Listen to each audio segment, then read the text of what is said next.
What if you find that one or more of your electrical outlets is suddenly not working?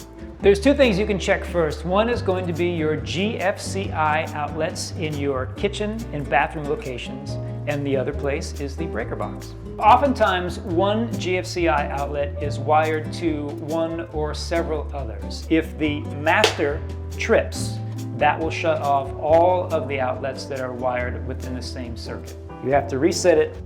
If your GFCI outlet has the sticker, but it does not have the buttons, then you need to check the circuit breaker panel. They can be in a closet, they can be in a garage, they can be here in this torture chamber. Find the one you need for your GFCI and see if it has been tripped. Just flip it back to the on position, and that should take care of it.